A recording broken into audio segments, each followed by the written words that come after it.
皆さんこんにちは。ジャパニーズポッキャス with 花へお越しくださりありがとうございます。このバックグラウンドを見てもわかると思うんですけど、またいつもと違う場所にいてですね、今メキシコに来てます。実は言うと今メキシコに来ていて、これから2ヶ月ぐらいメキシコに滞在する予定です。なのでビデオを撮るたびにバックグラウンドが違うかと思うんですけど、これからはねメキシコっていうかこの部屋またはメキシコのどっかの風景になるかなと思います。それが一つですね。私の今のライフアップデートなんですけど、今回はですねメキシコの話をするわけではなく、最近読んだ本について話していこうと思います。で、最近読んだ本はですね、これです。運の方程式って書いてるんですけど、運の方程式っていう本を読みました。なので今回はねこの本について書かれていたことと、なるほどみたいなこととか、皆さんがなんか使える方法、皆さんの人生にこう応用できるものなどをちょっと紹介していこうかなと思います。で、このメキシコに来るまでに飛行機が合計で30時間ぐらいの移動があったんですね。飛行機は成田空港からメキシコシティの空港まで12時間のフライトがあって、でそこで読みました。そこでだいたい読んでこのエピソードを作ろうと思って今こうやって録音しています。でまず運の方程式って何って思いません？運に方程式なんかなくないって私は思いました。で思ってたからこそこの表紙を見て何それ面白そうと思って買ってみました。運に方程式があるならそれ知って活用した方が人生絶対うまくいくじゃんと思ったのでね、皆さんもこれを聞いて皆さんの人生にこう応用できるものがあればぜひ取り入れていってほしいなって思います。では早速、この本について話していこうと思います。まずですね、この本は、鈴木優さんという方が書かれた本で、この鈴木優さんという方はめちゃくちゃ論文を読む人らしいです。めちゃくちゃ論文を読んでいる方で、なのでその科学的に証明されたとか、いろんなスタディ、いろんなテストから来ているものをもとにたくさん本を書いてらっしゃる方です。私はあんまり読んだことないんですけど、もう本当にたくさん本があるので、これからね読んでいこうかなって思ってます。そのぐらいたくさん本があって、で今回は運を科学で説明してるみたいな本です。でまずなんですけど、人生のいろんなことは運で決まる方が多いみたいです。いろんなスタディ大学の人すごい人がいろいろ研究したりして、お金持ちとかビジネスで成功してる人とかいろんな人を調べて、こうどういう要素があってどういう影響を受けてその成長していったか成功したかっていうのを調べたものがあるらしいんですけど、それでですね、もちろんその人のすごい能力とかすごいアイディアとかいろんな仲間を集めることができたとかいろいろあると思うんですけど、大半は運による影響、運が良かったから幸運だったからすごくラッキーだったからその人は成功したっていうのが多いみたいです。なのでそこに方程式はなさそうなんですけど、その幸運をつかむ方程式っていうのがあるみたいです。その運で成功した要素が大きいっていうので、まずその運は何かなんですけど、例えば生まれる国ですね。生涯の年収一生で稼ぐお金の平均は先進国に生まれた人の方が高いみたいです。これは聞いてればそりゃそうよなって思いますよね。最低賃金1時間で稼げるお金の最低賃金もやっぱり先進国の方が高いと思うし、働く環境も整ってるだろうし、こう働いてもお金がもらえないみたいなそういうことも少ないと思います。なので先進国の方がお金が稼げるっていう、生まれた国によって自分の将来が決まるっていうのがあるっていうのは確かにそうだなって思います。で、あとはそのイケメンとか美女、いわゆる今のビューティースタンダードに当てはまってる人、周りから美人だね、かっこいいねって言われる人、この人たちはその他の人たちに比べて人生の満足度が高いみたいです。で、これを私は、いやもう待ってくれよって思いますよね、本当に。その見た目だけで人生ハッピーみたいな満足度決まるのって思うんですけど、決まるみたいです。もうこれは仕方がないです。確かに整形したらその見た目は変わるかもしれないですけど、まあ別にそこにそんなにこだわってないなってなったら、もちろんその自分の人生を幸せに生きる方法はたくさんあるんですけど、やっぱり周りから綺麗だねみたいな言われて自己肯定感上がってったり、勝手に上がっていくみたいなのもあると思うので、これは受け入れないといけない、もう世界の真実かなと思います。で、これ読んで、いや、そんなことあるんかよってちょっとショックになりそうだったんですけど、まあまあまあっていうことで一旦受け流して、生まれる国によって一生で稼ぐお金の、平均とかが決まったり、大体が決まっていたり、人生の満足度がやっぱりイケメン美女って言われる人の方が高いっていうのがあったり、そういう生まれ持った運で決まることっていうのはあります。それはもちろんです。あとその生まれた家がすごくお金持ちだったら、学校に行くのに親が全部お金払ってくれるだろうし、自分が一生懸命バイトして働いてお金を稼ぎながら学校に行くっていうことはね、しなくても親が払ってくれたりとか、習いたいこと、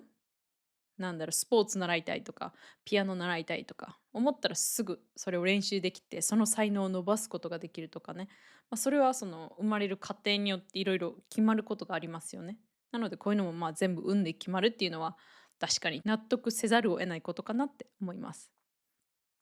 こういうのがまずあるよっていうのがね、この最初に言われていて、まずこれは受け入れていきましょうみたいなことが言われていて、で、その後にその方程式が紹介されています。その方程式なんですけど、幸運イコール、かっこ行動かける多様、プラス察知、かっこ閉じる、かける回復力っていうこの意味わかんない式かと思うんですけど、これね、一個ずつ説明していこうかなって思います。で、まず行動なんですけど、行動かける多様ですね。行動と多様は一緒にセットになっています。で、これはどういうことかっていうと、運をつかむ人っていうのはとりあえずというか、とにかくもうたくさんいろんなことをやっていろんなことに挑戦している人ですね。で、これ聞くと確かにそうかもって思うと思うんですけど、なんか一つのことをやってみて、あ、ダメだった、もう何もやらないだと、そりゃ幸運は手にできないですよね。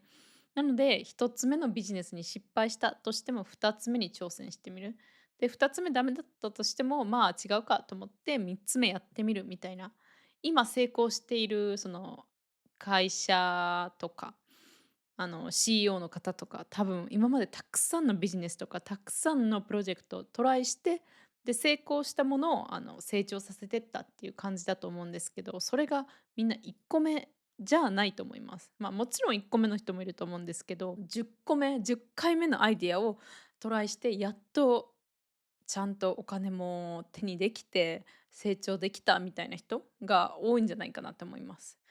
なので、その成功する人、幸運を掴んでる人って、みんなたくさんトライしてるんですよ。たくさん行動してやってるんですよね。なので、これがまずルール一つ目ですね。とにかくたくさんやろうっていう。で、一つのことを集中するその美学とか、一つのことを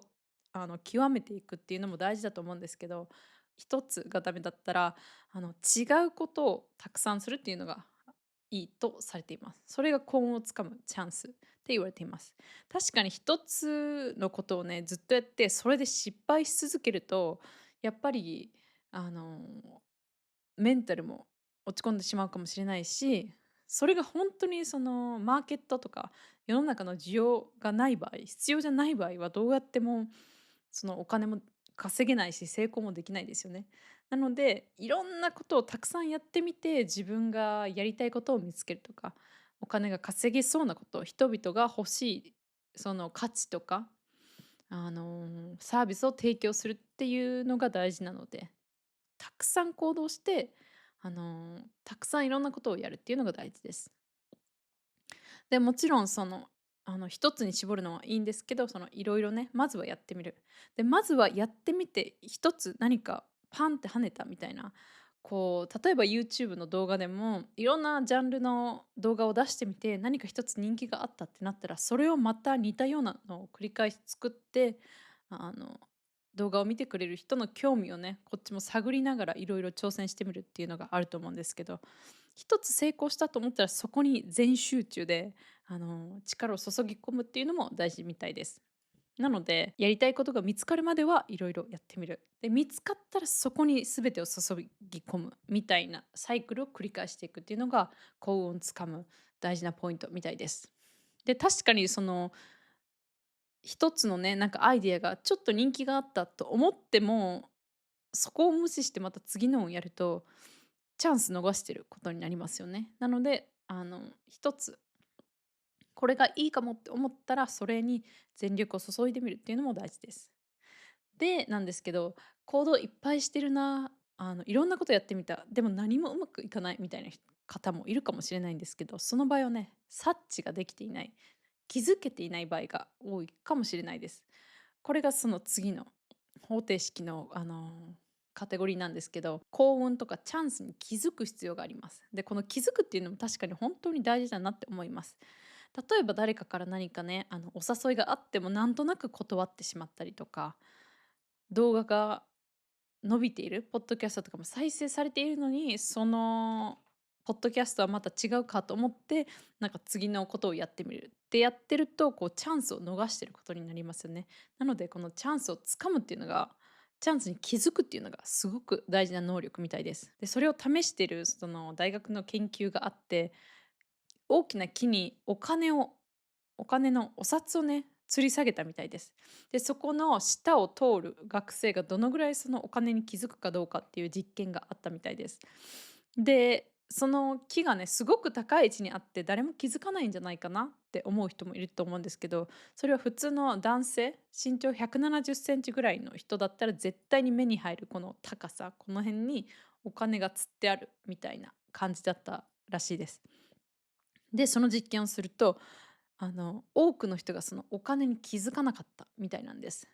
なぜかというと、木にお金が吊り下がってる、木にお金がぶら下がってるわけないですよね、普通。なのでそういうマインドが頭にあって、実際目の前にそのお金があるのに気づかない学生っていうのがすごく多かったみたいです。っていうのから感じるに、人間はね、どうせ無理やろとか、そんなことあるわけない、私にチャンスが来るわけないって思ってたら、来たとしても逃すんですよ。なので、その常にアンテナを張って、何か自分の役に立つことがあるかもしれないとか、これは特に自分には必要ないかもと思っても、ちょっと一回やってみる。誘われたら、気分が悪くなかったら行ってみるとか、そういうのがね、大事みたいです。で、これは私確かに、なんかあんま察知できていないというか、この察知の能力が弱いなって自分では思ったので、ここをね、ちゃんと鍛えていかないとなって思ったんですけど、そのたくさん行動している、たくさんいろんなことやってる、だけどチャンス全然来ないし、私もうダメなのかなって思う人がいたら、気づけていないだけかもしれないので、そのアンテナを張る練習をした方がいいのかなって思います。で、最後にあるカテゴリーが回復なんですけど、ここの本で言われていることは、たくさん挑戦する人はたくさん失敗してます。なので、たくさん幸運をつかんでる人って、その分たくさん不運にも合ってるんですね。いいことがあれば嫌なこともあるっていう、そのもう人生そのまま体験してるみたいです。なので、幸運をつかもうと思ったら、その分たくさん不運にも出会うので、その際にメンタルが弱ってたら次に行動できないので、回復する力が必要ですよね。で、その回復力を高めておく必要がある。なのでメンタルを安定させておく、メンタル弱くない状態、メンタル強い状態にしておく必要があります。じゃあこれからはその具体的に、じゃあ行動をどうやってやったらいいのとか、どうやって気づけるようになったらいいの、どうやって回復したらいいのっていうのがあると思うので、この本にはね、本当にたくさんの行動リストが載っています。なので全部気になる方はこの本を一回見てみてほしいんですけど、いくつかちょっとだけ皆さんにもできそうなことを紹介しようかなと思います。紹介して終わろうかなと思います。で、まずですね、その自分には何が足りてないかが分かんない場合、その場合はこの本の中にテストがあります。そのなんか心理テストとかよく分かんない占いとかではなくて、ちゃんとしたそのテストがあって、自分に今何が一番足りてないかっていうのが分かるので、もしね、テストとかせずに、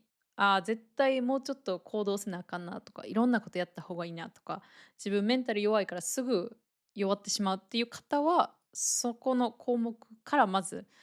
取り組んでやってみるのがいいです。じゃあまずちょっとずつその行動、多様、で、あと察知と、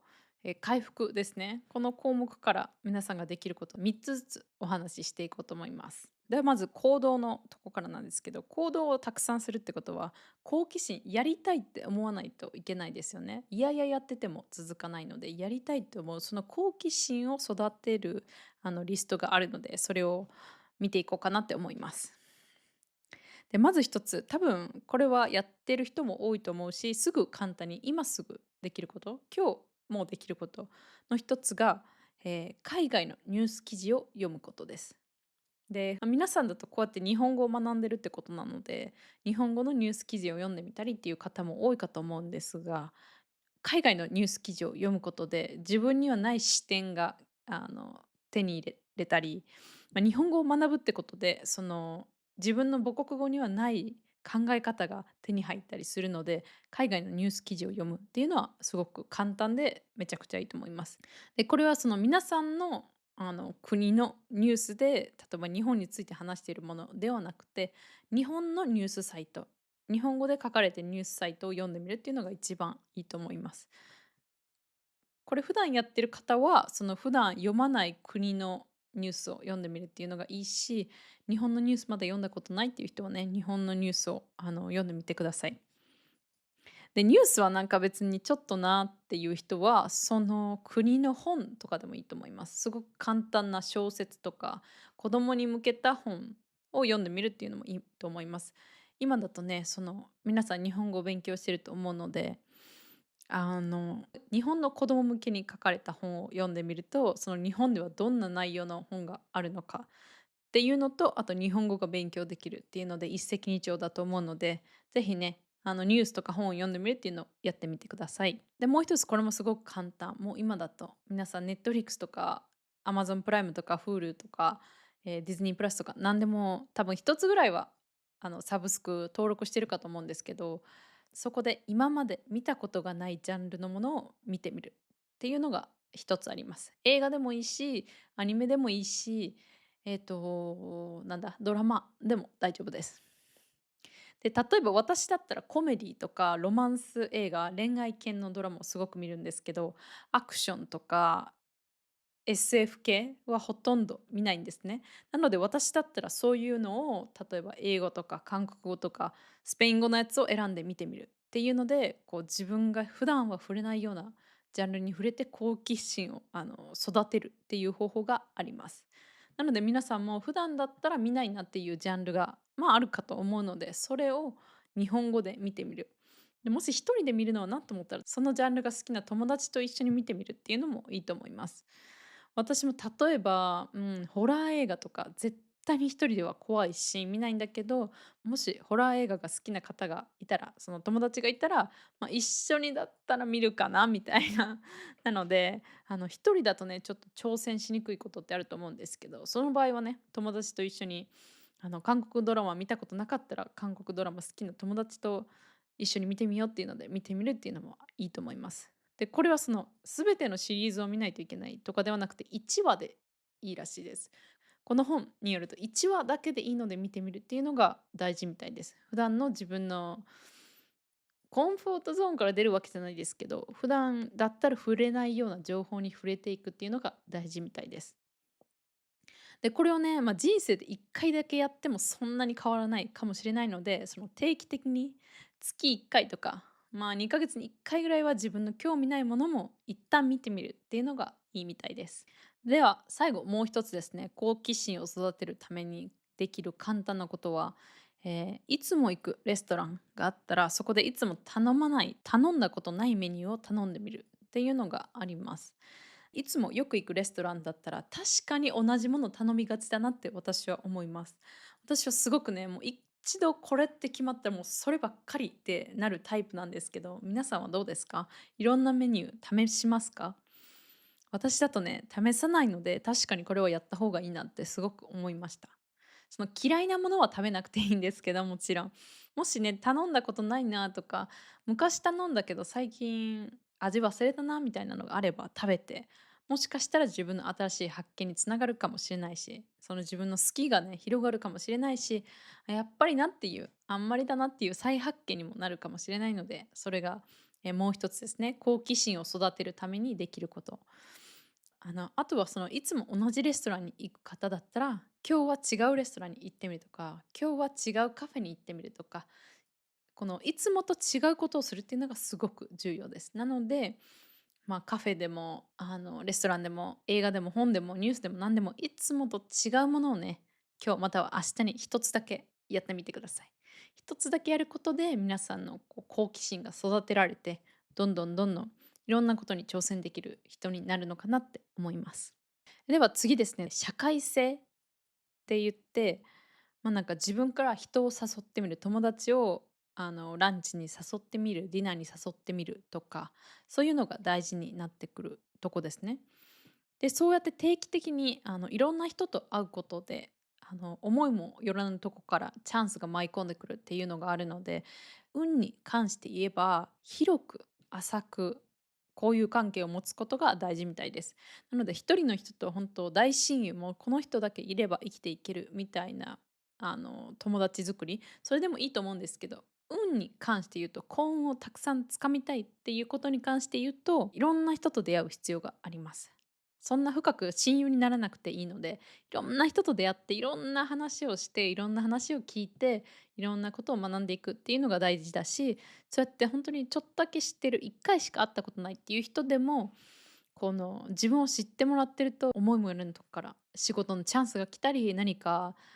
パートナーの出会いがあったりとかいろいろあると思うので、そういう広い人脈を作っていくリスト、皆さんが今からできることがあるので、それを3つだけ紹介していこうと思います。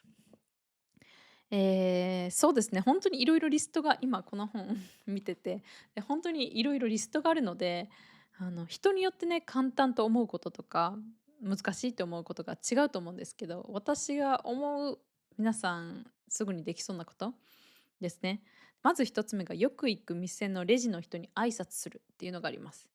で、これはね、その皆さんの国だとどうかわかんないですけど、日本だと確かに珍しいかもしれないです。よく行くお店でもレジの人にその挨拶するってなると、ちょっと勇気がいったり、そのみんなが店員さんに挨拶するわけではないっていうのがあるので、すごくフレンドリーではない国なので、そうフレンドリーの人が多い国ではないので、日本が難しいかもしれないけど、だからこそやったらすごくつながりが増えるかなって思います。で、よく行く店だとね、それは相手によく思ってもらった方がいいじゃないですか。なので、よく行く店の人に、レジの人に挨拶するっていうのが一つあります。では2つ目ですね。2つ目は友人をコーヒーに誘うっていうのがあります。で、これを聞いたら、そんな簡単なことでいいのって思うと思うんですけど、そんな簡単なことでいいんですね。これをやることで、最近あんまり会ってなかったなみたいな人と会うことで、新たな一面があったり、その新しい友達というか、そのコーヒーに誘った友達は何か新しいことを始めてるかもしれないし、新しい趣味があるかもしれないし、とかね、その人が相手がいろんなつながりを持っていて、自分に紹介してくれるっていうこともあるかもしれないので、定期的にいろんな友人をコーヒーに誘うっていうのがいいみたいです。で、これはね、確かに私は本当に苦手というか、いつも誘ってもらってる側だったので、自分からもっと誘わないとなって本当に思います。これは私の課題ですね。大きな課題です。では、最後3つ目ですね。3つ目、ちょっとレベルを上げていくとしたら、人が集まるレストラン、コーヒーショップとかバーに行って、誰かに話しかけてみるっていうのがあります。これはさっきからもだいぶレベルが上がって、知らない人に話しかけるっていうので、あの、内向的な人、人見知りの人からすると、すごくハードルが上がってると思うんですけど、これがね、あります。で、知らない人っていうか、新しい人に挨拶すると、もちろんそこで人脈ができるだろうし、つながりができると思うので、確かにいいんだろうなと思うけど、緊張しますよね。これは本当に緊張すると思う。だけどこれを1個乗り越えてやってみることで、絶対に皆さんの自信につながるし、皆さんがね、普段シャイだなって思ってる人にとったらすごく自信になるだろうし、挨拶してみて、自分から話しかけてみて、特に怖いこと何もないじゃんっていうのに気づくと思います。なのでこれをね、やったことない人はやってみるのがいいのかなって思います。では次ですね。次は察知になるんですけど、察知っていうのは、気づくことですね。チャンスがあっても気づかないと意味がないので、気づかないとそのつかめないので、その気づく部分になるんですけど、一つ目、これマジで皆さん、明日からできることは、目が覚めたら、今日は意識していい一日を過ごすぞと声に出して言ってみるっていうのがあります。で、今日は意識していい一日を過ごすぞって声に出すだけで、脳がね、ポジティブになって、チャンスに気づきやすくなるみたいです。モーニング、朝の習慣のエピソードでも話したんですけど、朝に自分の頭をどの方向にセットするか、ポジティブとか、なんか明るいこと、楽しいことを頭に朝に取り入れると、そういう言葉をかけると、勝手に動いてくれるので、朝なんか SNS を見て落ち込む、ニュースを見て、ちょっと暗い気持ちになるとか、本当にダメだなって思いました。もうどんな本とか見ても、やっぱり朝はできるだけその自分にいい言葉をかける、もう嘘だと思ってやってみるっていうのが一番いいみたいです。そう思うだけでもいいかもしれないです。今日は意識していい一日を過ごすとって思うだけで、騙されるので、自分の頭、自分の脳は騙されて勝手に動いてくれるので、これね、明日からぜひやってみてください。それで勝手に高音になれるなら、高音に気づけるようになるならもう安いもんですよね。なので皆さん、ぜひやってみてください。次、気づくためにできることは、最低でも15分は運動してみるっていうのがあります。15分ぐらいだったらできそうじゃないですか？30分、1時間の運動ってなると結構しんどいし、時間もないしってなると思うんですけど、15分運動するだけで、やっぱり脳が一つのことに集中するようになるし、じゃ、その次やることもこう、なんて言うんですかね、気づきやすくなるっていうのがあるみたいなので、最低でも15分は運動してみるっていうのがあります。で、これは多分、別に走っても、15分間散歩しても、15分間筋トレしてもいいと思います。なので、とにかく運動してみるっていうのがあります。では3つ目は、大声で笑う。友人と一緒に何か楽しいことをするか、お笑い動画を探して笑うっていうのがあります。これ、こんな簡単なことありますか？本当に。私マジで毎日お笑い動画を見て、毎日爆笑してるんですけど、一人で。これでその視野が広がるならね、最高じゃんって思うんですけど、で、笑うっていうのがすごくいいみたいです。その脳にとっても体にとっても笑うっていうのがすごく良くて、これは嘘でもいいんですよ。嘘でも笑ってたら勝手にこう口角が上がって笑顔になるし、で、笑うことで、またその頭が騙されて、こうポジティブなマインド、すごくネガティブなことを考えていたとしても、笑うことで、ポジティブになっていくので、そうすると周りが見渡せるようになったり、チャンスに気づくことができるみたいです。で、なぜこんなにポジティブポジティブっていうかというと、その頭がネガティブ思考になっていたり、ああ、でもなあ、でも、ああ、分からへん、もうどうしようみたいな感じになってると、視野が本当に狭くなるみたいです。何も気づけないし、悪いことばっかり考えてしまったら、そりゃあ人生にいいことなんて起こらなくなってくるので、嘘でもいいので笑って爆笑するだけでも脳が切り替わってポジティブな風になるみたいです。自分の好きなお笑い芸人とかスタンダップコメディとか何でもいい面白い動画とかを保存しといて、